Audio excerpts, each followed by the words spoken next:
Здраво, вие слушате Радио Канал 103. Ова е 69-тото издание на емисијата ТВ 103, односно специализирана радио емисија посветена на актуелни и предсе квалитетни ТВ серии. А денес ќе ви говорам за еден човек кој претрпува еден ненадменлив губиток во животот. Смртта му ја одзема саканата сопруга, чин кој не само што го фрустрира, туку и го фрла во длабока депресија, па размислува да си го одземе животот, но наместо тоа одлучува да им го пред се да им ги збогати животите на неговите најблиски со неговите стекнати животни согледби, кои речиси никогаш не се политички коректни или со кажани со обзир, но секоја содржат доза на искреност и вистинитост, колку и да се навредливи, што е пред се негов начин на помирување со загубата и изнаоѓање на некаква си можност за продолжување на животот на земјата. Стана збор за серијата Afterlife на комичарот Рики Джервејс, за која ќе ви говорам во ова издание на ТВ 103, кое го започнавме со три моќни композиции на Титанов Саур, односно станува збор за бенд кој што доаѓа од Хадсон, односно Нью Йорк, една комбинаторика помеѓу тоа што претходно може би сте го слушнале од бендови како Monster Magnet во комбинација со Red Fang, што значи па тоа дека е еден моќен амалгам помеѓу heavy metal, doom, stoner, со некако си пргав панкерски вајб и sludge елементи, конкретно присутни во нивната рифажа, а од нивниот нов албум Absence of Universe ја слушнаме композицијата The Echo Chamber, потоа Conspiracy и завршивме со Miles to Go, една прекрасна ламентација, иако патувањето низ овие космички пространства, кое што е евидентно не само од самата обивка, каде што го имаме диносаурусот кој го губи своето срце во универзумот, туку и на самата лирика се продира до тајните на космосот. А во продолжение слушаме традиционално една композиција на Rage Against the Machine. Денес ќе слушаме Down Rodeo од Evil Empire, заради тоа што сте безобразни, тешко ви да носите маски, а немате проблем да си правите лице едни на други, така што додека на сите не ни дојде памет и заврши овај COVID кошмар, ги слушаме Rage Against the Machine. Доколку сакате да дознаете како да се справите со абсурдите на модерното живење и да го надминете губитокот со насмевка на вашето лице, тогаш вие сте на вистинската фреквенција која понира од сферата помеѓу појавното и имагинарното, кај што се крие еден притаен меѓусвет нудејќи можности за одгатнување на енимите на постоењето. Јас сум Златко Ѓелевски, а вие останете вклучени. Започнува програмата на ТВ 103. Вие слушате Радио Канал 103, ова е емисијата ТВ 103 со своето 69-то издание, во кое ќе ви говорам за Afterlife. Тоа е стриминг ТВ серија која е амалгам на црна комедија и мелодрама, работена за Netflix од страна на Рики Джервејс. Јас за прв пат со него се соочив, ако не се лажам, во 2000-тите години со филмовите Ghost Town и The Invention of Flying и подоцна серијата Life's Too Short, а вие го знаете како изумител и актер од британската верзија, односно од оригиналната верзија на The Office, кој што многу добро знае да се пошегува на сметка на Карел, кој што го заменува во американската верзија и со зачудување да каже како тоа му текнало на Карел да смисли ваков концепт, па јас го смислив да тоа е толку добар. Така што често знае да фрли по некоја шега и на туѓата сметка на доделувањето на наградите, кои што очигледно глобусите милуваат да го викнат за да може да ги исмее сите тие мултимилионери кои што глумат дека го спасуваат светот. Меѓутоа, Рики Джервејс е многу повеќе од тоа што може да замислите дека е. Се обидувам да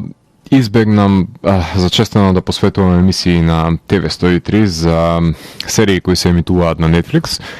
но затоа се потешко и потешко ми станува тој подвиг. Ми станува заради тоа што додека другите телевизии и стриминг сервиси пуштаат епизода за епизода недела за недела и влечкаат сезони со месеци. Хиперпродукцијата на Netflix ги објавува сериите во целост секој викенд, така што месецот има 10 нови сезони кои се спремни за гледање, додека другите телевизии и стриминг сервиси влечкаат една сезона, што им дава, се разбира, огромна предност. И само во рамките на жанрот комедија има 2 нови серии кои ги објавија овој месец, односно трилер комедијата The Woman in the House Across the Street from the Girl in the Window и импровизаторската Murderville, а во март ги најавуваат Eternally Confused and Eager for Love и Super Pups. Да не навлегувам на сето тоа што го објавиле овој февруари, мислам од сите други жанрови, видови и подвидови што ги имаат, ќе замине половина од емисија само во набројување на сите тие серии кои ги поседуваат и ги објавуваат, а секој месец имам барем една серија минимум од овој стриминг гигант, што некогаш и по 2 се случува, кој што секако дека има квантитет, но не секогаш има и квалитет. Иако моделот на објавување на цела сезона одеднаш, според мене, сметам дека е најдобриот модел во историјата на ТВ продукцијата во човештвото. Така што тој мене ми е најомилен заради тоа што јас имам контролата на тоа кога сакам, што сакам и колку сакам да гледам. Ако во зависност имам денес повеќе слободно време, можам да избиндрам нешто. Доколку немам, можам да се задоволувам и со помалку. Меѓутоа, сето тоа зависи од мојата желба. Сега, негативните аспекти на многу пати сум ги коментирал на бинџањето и во оваа серија, и во оваа емисија, и конкретно и за оваа серија, со оглед на тоа што ќе изгледате, например, како во случајот со Afterlife 2019, едната сезона, наредната сезона е наредната година или годината потоа, и проблемот настанува за да ги запамтите пред се и ликовите и действието, со оглед на тоа што се случило пред една година да ја гледате, и тоа сте ја гледале во рок од еден ден, а во меѓувреме, во мој случај е поминали уште 100 други серии кои што сум ги изгледал и не баш свежа ми е во сеќавањето и не ни може да биде, со оглед на тоа што не е единствената серија која што ја гледам во животот и исто претпоставам и случајот и со вас. Убавината во недела за недела прикажувањето е тоа што да, може да се соживее подобро епизодата, да трае цела една недела и да доколку имате пријатели со кои што исто така ја гледаат таа серија, што е голема реткост, со оглед на тоа што има хиперпродукција и со оглед на тоа што ретко кој може да се погоди да гледа една иста серија и да ја коментира, освен ако станува збор за некој си светски феномен, како што беше случајот и со Чернобил, и со Game of Thrones или со која да е друга од овие врвни серии. Меѓутоа, ретко кога верувам дека ќе се погодите, барем јас не сум го имал тој момент, да паралелно гледам некоја си серија која што е од понизок ранг, најмалку Afterlife, и да можам да ја прокоментирам со најблиските, кои што да, гледаат серии кои што јас па не ги гледам. Така што тука се прави таа дискрепанца во хиперпродукцијата. Супер е тој концепт кога во минатото имало само една серија за гледање и сите сме можеле таа една серија да ја гледаме, таа една епизода на Twin Peaks, за да може потоа да ја правиме муавет. Меѓутоа не е само една серија во светот денес и не е ни една која што во месецот се појавува, така што истиот случај со музика, истиот случај со филмови, самиот процес на хиперпродукцијата и големиот избор во таа шума на информации јавува дека бесцелно би било емитувањето недела за недела, со оглед на тоа што не би можеле сите да ја пратиме таа една серија. А и од друга страна, кога се гледаат во еден злив, односно кога се прави binge watching, што викаат американците,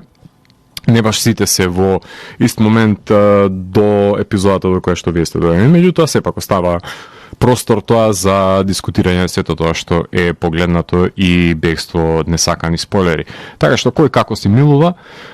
нека си ги гледа сериите. Afterlife брои 3 сезони. Джервејс се држи до квалитативниот модел на британските ТВ серии, кој што го има негувано уште од Office, кај што се редуцира действието во 6 епизоди по сезона. Не цел пола саат се епизодите, што значи дека за нецели 3 сати се гледа една сезона, а за 9 сати ќе изгледате серијата во 3 сезони од целост. Значи, кога ќе пуштите една епизода, затоа што се смешни и деликатесни, се многу лесни за бинч и се консумираат во еден стив. Барем јас не можам да се воздржам да ја дозирам серијата, че што една сезона трае колку еден филмски блокбастер, мислам. Невозможно тоа ми беше барем во изминатите сезони. Ем кратко ем сладко е задоволството на Afterlife. Првата сезона беше објавена 8 март 2019 година, втората на 24 април 2020, а последната на 14 јануари 2022 година. Серијата ја предводи Рики Джервейс, кој го глуми новинарот Тони Џонсон, кој што живее во фикциониот град Тембури, кај што работи во еден локален неделник, заедно со грст колеги, кои секој издание мора да го исполнат со неживописни избиднувања во ова градче. Мислам дека сите жители барем еднаш завршиле на страниците на весникот со оглед на тоа што во секоја епизода одат на гости и земаат интервјуи и фотографии со некој различен фрик од градот. Животот на Тони се претвора во мигот кога неговата сопруга умира од рак на дојка. Тоа го втурнува во длабока депресија, кај што Тони по цел ден гледа видеоснимки на неговиот лаптоп од времето кога го поминал со својата сопруга додека била жива. Се разбира во присуство на неговиот најдобар и најверен пријател куќето. Иако има помисли да се самоубие, одлучува дека светот на подобар начин ќе го казни со тоа што непоштедно ќе ги напаѓа неговите најблиски и тоа ќе ги напаѓа со искрени искази со кои ќе го обелоденува лицемерието наоколу, без разлика на тоа дали ќе му се допаднат неговите согледби или не на некои од неговите соговорници. Како што слушнате од самата најава, тој мисли дека тоа е негова супермоќ. За жал нема да успее во неговата навредлива намера, затоа што луѓето се уште ќе го сожалуваат и ќе се обидат да му помогнат да го преброди доживеаниот губиток на неговата животна љубов, заради тоа што има емпатија во нивните очи. Тоа ќе им го наплати во последната епизода и тоа како што треба. Уште на 9 мај 2018 година од Netflix изјавија и ја најавија дека ќе се реализира серијата наредната година и тоа премиера на Денот на жената, а како продуцент покрај Джервейс доаѓа и Чарли Хенсон, човекот кој што ќе биде одстранет од третата сезона од страна на Netflix затоа што ќе се појават 15 обвинувања за сексуална злоупотреба од страна на колешки кои се разбира дека тој тврди дека се невистинити. Джервейс глуми дека е шокиран, а јас немам никаква фактографија врз која ќе можам да донесам суд за неговото однесување, така што тоа е надлежност на британските судови, не е моја должност. Ваквото однесување не смее да биде составен дел од филмската индустрија и не смее никој да го помисли, а не па да го толерира. Серијата се снима во Лондон, во и делови источен Сасекс и добива награда за најдобра комична серија на додуването на националните телевизиски награди од 2021 година. Незиниот најголем хендикеп е пред се и најголемата силина серијата, затоа што е амалгамирање на една невообичаена комбинаторика на тешка и депресивна мелодрама, нели за губитокот на саканиот, со урнебесна и бурлескна црна комедија, која најчесто се врзува за апсурдните случувања во самата канцеларија и пред се невообичаените активности на сожителите во градчето, започнувајќи нели од поштарот и завршувајќи до свингерските забави кои што се организираат строго со покана. Две екстреми се во постојан конфликт во оваа серија и тука лежи низината уникатност, но тоа е судир на две сосема различни групации, табори на гледачи, кои мора да се помират дека ќе гледаат елементи од другиот табор, односно дека гледачите на комедија ќе имаат спора и досадна мелодрама за гледање во овие кратки 20 на минути, а љубителите на драма ќе има нападни и навредливи шеги, кои што би ги слушнале од Рики Джервейс и надвор од камерата, односно надвор од самата серија, заради тоа што многу е близок и самиот лик до неговиот карактер. Тие што ќе ги премостат овие разлики, сметам дека ќе уживаат во секоја минута од серијата. така што тука ќе направиме една кратка музичка пауза. Имено во продолжение го слушаме Pike vs. The Automation. Станува збор за Мет Пайк, односно за гитаристот на Sleep и на High on Fire, едни од најзначајните стонер бендови на сите времења. Тој одлучи да издаде еден соло албум кој што го нагласи исто како и неговиот проект Mike vs. The Automation, така што не е далеку од сето тоа што сте го слушнале за него или тоа што сте го прочитале од влијанијата кој што ги има и буквално ова едно High on Fire редундантно преповторување на сете таа лудорија која што вирее во неговата глава, така што ако сакате да се напиете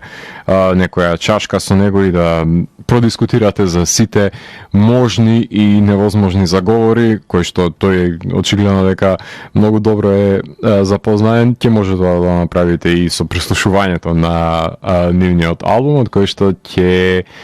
имаме можност во емисијата да слушаме Abusive, потоа Throat Cobra и ќе завршиме со соработката со Брент Хайнц, односно членот на Mastodon, со кој што создадоа една, ајде да ја наречеме кантри композиција, која што е именувано Land. Така што во продолжение го слушаме Mike vs. The Automation. Уживајте!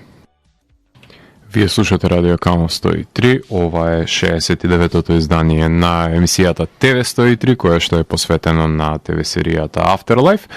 А во овој сегмент на емисијата ќе ви говорам за актерите, актерките, односно за улогите кои што ги имаат во оваа серија, која е предводена од Рики Джервейс, кој глуми Тони Џонсон, односно новинарот кој пишува ударните вести, ајде така да ги наречеме во неделникот The Tambourine Gazette, кој што по смрт на неговата сопруга е суицидален и депресивен, се однесува како што Джервейс се однесува во реалноста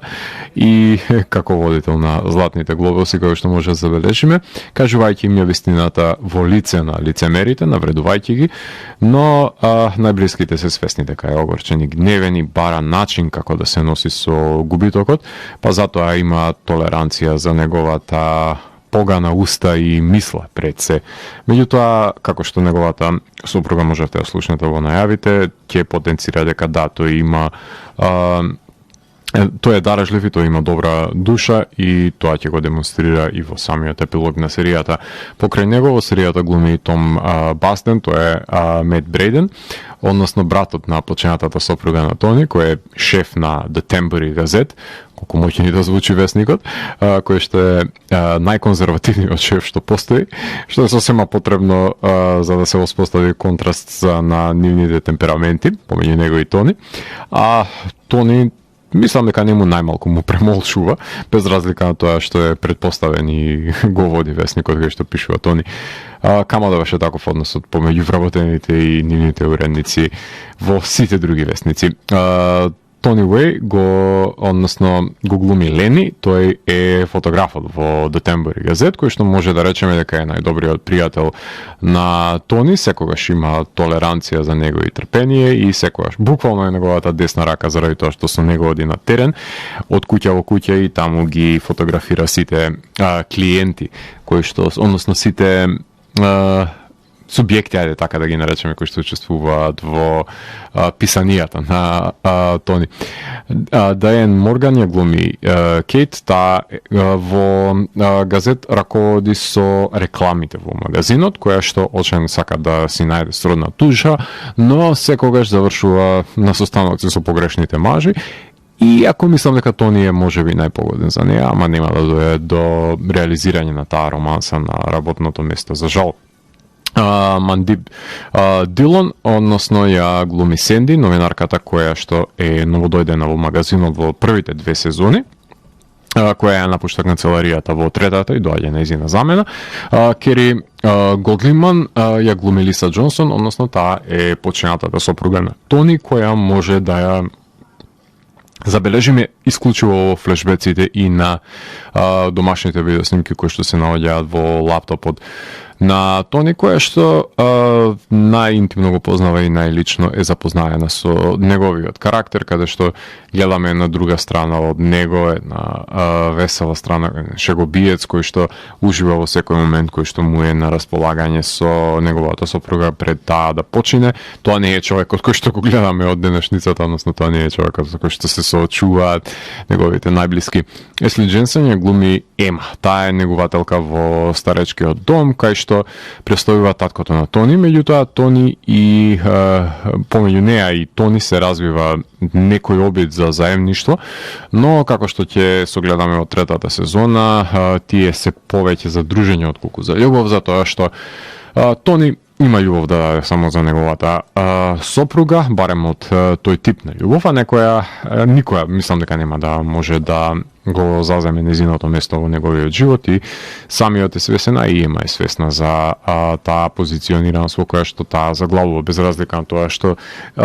е можеби некој од малкуте кое што ќе допре на поинтимно рамниште од него. Пол Кај е психијатарот, не очекувајте дека Тони и Мет, например, ќе имаат некој способен психијатар во ова забаталено местенце, и тоа е карикатура како и останатите ликови, придонесува на комичните агенси во оваа серија. Тука имаме и Пенелопе Уилтон, која што ја глуми Ен, односно таа е вдовицата која Тонија сретнува на гробиштата. Двајцата ги имаат загубено саканите, но Ен има секогаш совети за надминување на депресијата на Тони. Таа е оптимистката, за разлика од неговиот неизлечив песимизам, која што ќе си најде еден дечко, чичко, како сакате наречете го, односно нов љубовник во незиниот живот, и таа ќе биде примерот за продолжување понатаму, кој што, ако Тони е паметен, би го следел и тој. Џое Уилкинсон го глуми Пет, односно поштарот Пет, поштарот кој што секоја епизода му доставува пошта на Тони, неговите пликова, кој е екстрема сам за себе, ајде така да наречеме. Некој ден е пресреќен, иако тоа не го демонстрира со неговото лице. Некој ден е, например, разочаран од дејанијата на неговата сакана. Розин Конати ја глуми Дафне, односно Рокси, проститутката која што се спријателува со Тони во првата сезона, што би рекол тој во собствен препознатлив манир, Tart with a Heart. Дейвид Брейдли глуми Рей Джонсон, односно тоа е таткото на Тони, кој што има деменција, кој нема баш да се сеќава на него и покрај секојдневните посети кои што ги има во домот од негова страна. Има една сцена за нивно зближување со помош на шаховската табла, така што има некои сеќавања кои што се останати во неколку спомени кои што се гравитираат во неговата глава, меѓутоа нема да може тој да ги воспостави паралелите, без разлика на тоа што Тони постојано го подсетува и го подсетува. Тим Плестер го глуми Џулијан Кейн, односно тоа е зависникот кој што Мет го ангажира да го разнесува Тамбари Газет во првата сезона. И да не ги забораваме уште да ги напоменеме Дейвид Ерол, кој што го глуми Брайан Гитинс, односно Хордер, самопрогласен куклар и стендап комичар, со сувопарна комедија, како што и самите предпоставувате, кој е совршен лик да заврши во страниците на Тамбари Газет, на тој престижен весник. Џо Хартли ја глуми Џун, односно девојката на Лени и мајката на Джеймс, а Джеймс го глуми Итан Лоренс, синот на Џун, кој што стажира во, условно кажано и тоа ќе го потенцираме дека е стажирање во The Тамбари Газет, односно тоа е слика и прилика на Лени пред се и неговото однесување. Колин Холт го глуми Кен Отли, односно тоа е шефот на локалната аматерска драмска трупа, кој што се замислува дека е супер звезда и дека кој знае какви оф-бродвеј представи ќе прави тој во оваа местност. И да не ги забораваме уште Колин, која што ја глуми Кейт Хјуз, таа е новодојдена во магазинот, односно таа е таа која што ќе ја замени Сенди, новинарката која што ќе ја замени Сенди во третата сезона, и секако најважниот член во ова актерска трупа, без кој што мислам дека не би постоела и серијата, односно неговата мотивација, доколку не би била присутна во серијата, мислам дека одамна ќе се откажеше Рики од земјата, односно Тони. А тоа е Анти. Тоа е Брейди, кучето кое што е неговиот најдобар пријател, кучето на Тони и Лиса, кое што постојано го подсетува на неговата сопруга и одржувањето на негово живот, односно грижењето за него е причина зашто воопшто живее Тони. Со неговото исчезнување ќе исчезне и непосредно и самиот Тони, но тоа ќе го забележите во последните сегменти на серијата. Тука може да направиме на кратка музичка пауза. Имено во продолжение ќе ги слушаме Sonus. Тие го издадо албумот Usurper of the Universe. Очигледно денес сме насочени строго кон универзумот. Стана збор за бенд кој што ни доаѓа од Денвер, од Колорадо. Станува збор за моќен бенд со влијание од дом, од стонер рок, со нойз елементи, меѓутоа моќта на рифовите и тоа како може да ја забележите во визави нивното музицирање, кое што албум издаден за Forbidden Place Records. Уште од самиот негов омот може да забележиме праисториски човек и борба со суштества, така што се тера таа химен естетика на најсилно, а од овај одличен албум ќе ги слушнеме Nuclear God, Pay Me Your Mind и насловната тема Usurper of the Universe, по што ќе слушнеме на кратка најава и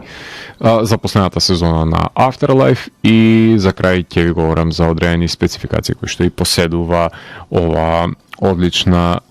трагикомична серија. Уживајте. Вие слушате Радио Канал 103, ова е 69-тото издание на емисијата ТВ 103, специализирана радио емисија посветена на актуелни и квалитетни ТВ серија. Денес ви говорам за Afterlife. За самиот крај на емисијата ќе споделиме неколку спецификации, односно карактеристики по кои што таа е препознатлива. Трагикомична серија без најава. Рики Джервејс е режисерот кој што ја пишува и режира секоја епизода од сезоните, има комплетна контрола на тоа што сака да го прикаже, така што тоа е виновен ако нешто не ви се допадне или ако нешто ви се допадне во контекст на самата серија, меѓутоа во поглед и на неговите решенија кои што ги носи, сепак тие се во рамките на прикажувањето на колоквијалниот живот, без некои си драстични интерферирање или интервенции во контекст на пробудување на некои си повпечатливи решенија, кои што Джервејс не ги применува до максимален удел, а сентименталната музичка нота му припаѓа на композиторот Енди Бароуз. Во поглед на сценографијата ќе забележите сцени кои што се снимаат во канцеларијата на вестникот, потоа во домовите, конкретно во домот на Тони и средбата со на клупата на самите гробишта, и присутни се разбира и во пабовите и во најразличните домови на ликовите кои што се составен дел од текстовите кои што ги пишува Тони за жителите на Тембори. Во контекст на фотографијата на серијата, дневно светло се разбира дека се користи за самите екстериери. Комедијата е во прашање кое што бара светлина и дури во комичните сегменти знае да биде максимално искористена, меѓутоа мелодраматичната страна па тежне е кон темната и депресивна колор палета која што ја е применета во контекст на миговите во кои што осомен е Рики со неговиот компјутер, односно гледајќи ги видео снимките, снимателот на сите епизоди е Мартин Хокинс. И во самата монтажа потребно е балансирање на тонот кој што треба да го постигне оваа серија, со оглед на тоа што мора да натежне на едната или на другата страна, и тоа е најголемата проблематика со која што мора да се носи оваа серија, во барањето на таа фина нишка која што треба да го воспостави тој баланс. Во поглед на костимографијата, со оглед на тоа што се денешни настани, е актуелна и тековна, а во флешбек секвенциите, односно во видеоснимките, секако дека тоа се од скорешно минато и нема некој си драстичен скок наназад низ времето, така што и тие не отскокнуваат од изгледот на облеката која што се користи, надприродно уште нешто потенцирам дека нема во оваа серија. Хумор има во изобилие, еротика нема ни трага од неа, освен во Валканите шеги кои што ги кажува Тони во рамките на оваа серија. Ефекти се употребуваат во последните епизоди со фейд аут на ликовите, односно визуелни ефекти потенцирам. Флешбек се употребува за спомените, slow motion во сцените во кои што треба да трае малку повеќе, се успорува действието за да се остави дополнителен удел. Саканата секако дека може само да се сонува и да се гледа на видеоснимките од минатото. Како што веќе потенцира во контекст на самиот жанр, оваа серија е своевиден хибрид на мелодрама и на црна комедија. Стилизираниот јазик е англиски, а во контекст на недостатоците некаде натежнува на еден од жанровите, што го успорува и самото действие, а кон крајот на третата сезона сметам дека се трошат креативно за создавање на интригантни епизодисти во оваа серија и мислам дека би било најпогодно да се комплетира и да се затвори како што е сега наративно решена оваа серија со оглед на тоа што би се потрошил Джервеис за идеи како да ги збогати животите на да ги направи питорескни на жителите на Тембери, така што сметам дека ево надолен тек со секоја наредна сезона, без разлика на тоа што има и квалитетни шеги во секоја од нив. Гледам некаква си истрошеност на иновативните престапи и само може да иде кон бизарности, што сметам дека е попаметно да се затвори за тоа действието пред да настане некоја си серија од 10 сезони која што ќе млати во празно, односно ќе врти едни исти концепции до смрт. Поглед на континуитетот на епизодите, кратка е, го задржува вниманието, уште нешто потенцирам освен кон привршувањето на третата сезона, меѓутоа континуитетот на 20 минутни епизоди од 3 часовно време трајање на сезона не треба да се дискутира дали го поседува. Секој обид на успорување на тој тек на задржување на вниманието, односно се должи на мелодрамата и на депресивните сегменти низ кои што поминува самиот Джервеис преживувајќи ги, односно неговиот лик преживувајќи ги видеоснимките на саканата во поглед на значи во поглед на градењето на ликовите и нивниот континуитет од прва до последна сезона. На почетокот поголем фокус е поставен на ликот на Джервеис и на неговите најблиски, потоа тие добиваат поголем простор за растење и за детализирање и тој доаѓа во малтене во позадина со оглед на тоа што се истрошува со неправењето ништо во контекст на серијата и дофрлување на досетки. А во поглед на аналогија, секако дека може да се воспостави со други серии кои што ги има работено самиот Джервеис, односно тоа се сериите Derek, The Office, Extras и Life's Too Short, заради тоа што сензибилитетот на хуморот е се присутен во нив и тука само го пресликува сето тоа што по тоа е препознаено, односно по неговата сурова шеговитост. Слични серии, условно сватете го ова како набројување на комедии кои што содржат некаков си амалгам со мелодраматични елементи, заради тоа што тешко дека ќе најдете некоја која што е пресликување на оваа серија, освен ако Джервеис направи некоја си не знам, американска дополнителна верзија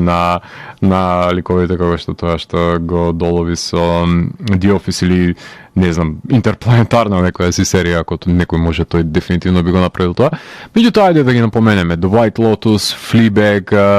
Sorry for Your Loss, I Hate Suzy, Култната Space, This Country, Ted Lasso, уште една британска фаворизирана серија, People Just Do Nothing, Stathlets Flats, Gavin and Stacey, This Way Up, The Outlaws, It's a Sin, Physical, The Kominsky Method, Shrill, Be Positive, Divorce, Let Go, Kevin Can Fuck Himself и мелодраматичната Six Feet Under, да не ја заборавиме, и модерните интерации на Blindspotting и Ginny and Georgia, која и да ја погледнете од овие, не верувам дека ќе сгрешите, но од ниту една нема да ја добиете оваа потентна комбинаторика на трагикомедија која што ви ја нуди Afterlife во поглед на атмосферата. Таа знае да биде декомична, детегобна. Гледливоста е загарантирана и постигната е убедливоста, во тоа не се ни сомневам.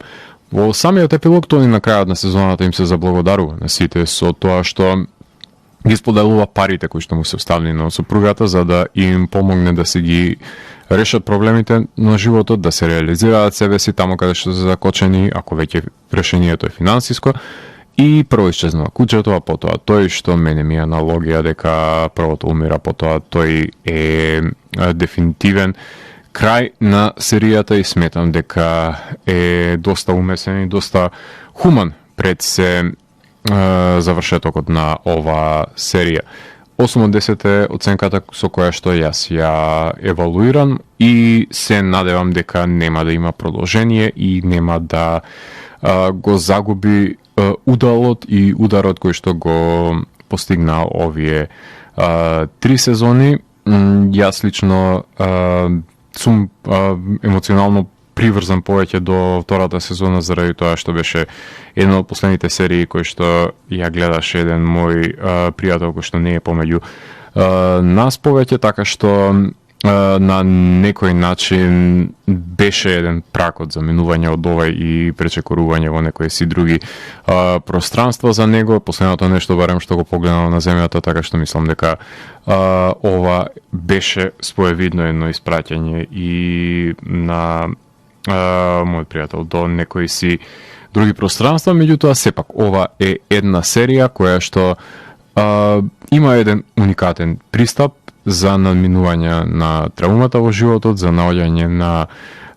радост дури и во најмрачните моменти на животот и пронаоѓање пред се на разбирање и емпатија од околината во контекст на тоа човек ни што преминува кога ќе ги загуби најблиските. Така што доколку сте заинтересирани да погледнете некаква си интригантна комбинаторика помеѓу тешка и мрачна мелодрама во контекст со комична пред се бурлеска, односно една црна комедија која што знае само Рики Жервејс на директен начин да ја предизвика со неговото побурно и будно атеистичко гледање на безцелното живење, така што тогаш ќе биде Afterlife дефинитивна серија за вас. За самиот крај на емисијата ќе слушнеме неколку композиции од Cult of Luna. Односно станува збор за култниот шведски бенд кој што го сними нивниот 8ми студиски албум, значи една комбинација помеѓу слач, прогресивен метал, постметал влијанија имаат, така што една уникатна хибридизација на звук како што Afterlife знае да биде и самата серија. Тоа The Long Road North е нивниот 8ми албум, од кој што ќе имаме можност да слушнеме моќните The Silver Arc, Into the Night и Beyond Eye.